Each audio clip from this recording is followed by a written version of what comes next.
Hello, bienvenue sur C0. Je sais pas si tu l'as vu, mais il y a un crypto game qui fait fureur, qui cartonne dans la communauté, évidemment des crypto-monnaies, c'est Bloctopia. Et ben on va traiter le sujet dans cette vidéo. Qu'est-ce que t'en penses? Et ben si le sujet te plaît, reste avec nous. Let's go! Alors comme je disais, on va regarder un petit peu ce fameux Bloctopia qui fait beaucoup de bruit dans la cryptosphère. Ils ont fait une vidéo de présentation très entraînante.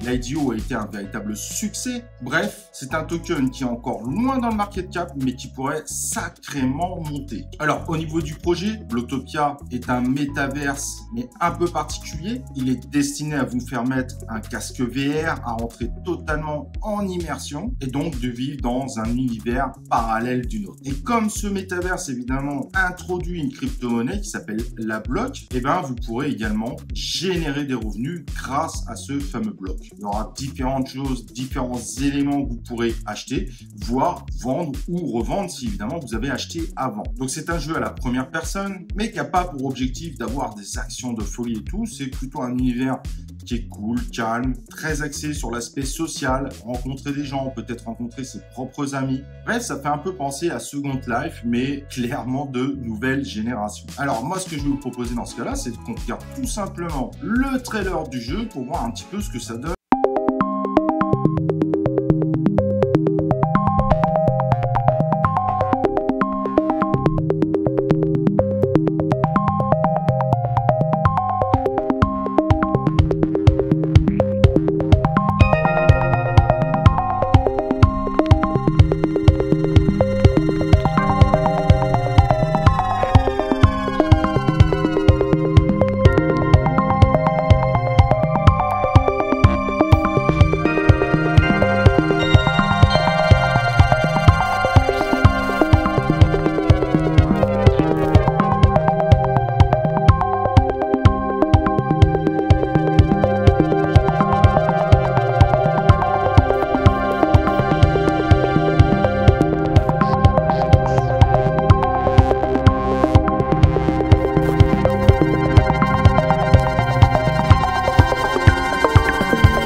Voilà, donc il faut être honnête, le trailer est ultra entraînant, à voir évidemment si le jeu sera de la même qualité. Et donc dans cet univers, vous pourrez créer pas mal de choses, créer des scénarios, des scènes, des personnages, créer des challenges ou construire un certain nombre de choses. Bref, Bloctopia mise sur le fait que les gens vont rester un certain temps dessus, vont flâner sur ce jeu et pourquoi pas plusieurs heures par jour. Au niveau de la courbe, bah vous la voyez là, elle est tout simplement nickel, ça fait qu'augmenter, augmenter, augmenter. Là on a l'impression évidemment que c'est un pic. La crypto prend encore d'ailleurs 47% ces 24 dernières heures. Donc c'est vrai qu'on voit cette courbe, c'est difficile de rentrer. Après, l'avantage, c'est qu'elle est sur un petit market cap encore de 700 millions. Donc, envisagez que le bloc fasse un gros x5. Bah, si vous croyez au potentiel de ce type de jeu, why not? Après tout, pourquoi pas? Alors, est-ce qu'on peut envisager de voir un peu cette crypto bloc faire un x10? Bah, il faudrait qu'elle le fasse assez rapidement. Ça risque d'être assez compliqué.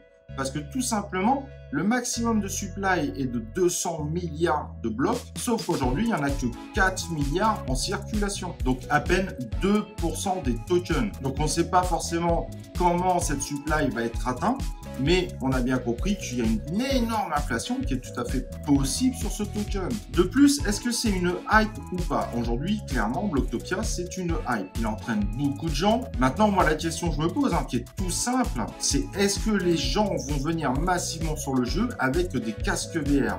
Et ça, j'en suis moins convaincu. Déjà, il n'y a pas énormément de gens qui ont des casques VR, mais en plus, amener les gens à faire des jeux en casque VR plus entrer dans l'univers de la crypto, là, j'ai l'impression que ça fait quand même beaucoup de conditions pour aller sur un véritable succès, ou en tout cas pour aller sur un véritable succès aujourd'hui. Alors, rien n'est impossible, bien sûr, mais je trouve que c'est beaucoup d'éléments qui me disent que si on doit rentrer dans Bloctopia, il faut le faire sur un exchange où vous avez la capacité de faire du stop loss. Parce qu'il y a quand même un véritable risque qu'au final, cette crypto soit beaucoup plus haute, parce qu'il y a beaucoup de risques au final, que le prix du token actuellement puisse être déjà proche d'un ATH et que plus on va aller vers la supply, si on n'arrive pas à avoir 50 fois plus de personnes dessus, et bien le token finira par baisser. Donc autant le projet est chouette, il est vraiment sympa, on l'a vu d'ailleurs avec le trailer, autant moi je me méfie énormément du risque de rentrer sur ce projet vraiment enivrant, car s'il peut continuer à monter encore, bien évidemment, il y a quand même un risque qu'à un moment ça chute et que l'ATH qui sera atteint à ce moment-là sera un ATH qu'on ne réatteindra plus jamais. Donc à toi de voir, je t'ai donné les différents éléments pour que tu dises est-ce que je rentre dans Blocktopia ou pas. Si tu as la capacité de mettre un stop loss, évidemment c'est intéressant. Si tu n'en as pas, attention, il y a quand même un gros risque sur ce token bloc et cela ne sera pas forcément en corrélation avec la qualité du jeu. Forcément, si le jeu sort et qu'il est d'excellente qualité, il y a beaucoup plus de chances que le token arrive à garder son prix, mais n'oublions pas, le jour où on atteindra le maximum de la supply, bien qu'il y ait aussi des burns, donc ça devrait jamais réellement arriver, mais sans stop loss, moi particulièrement, j'irai pas investir sur Blocktopia. Parce que selon comment le maximum de la supply va être atteint, le risque c'est qu'on atteigne rapidement un ATH et qu'on le réatteigne plus jamais. En tout cas, ça reste un excellent projet, très entraînant. Je suis impatient de pouvoir quand même le tester, bien que j'ai pas de casque VR, mais bon, ça on pourrait éventuellement en trouver. N'hésite pas à me dire ce que tu en penses en commentaire. N'oublie pas le like sur cette vidéo et nous on se retrouve évidemment dans une prochaine vidéo de C0.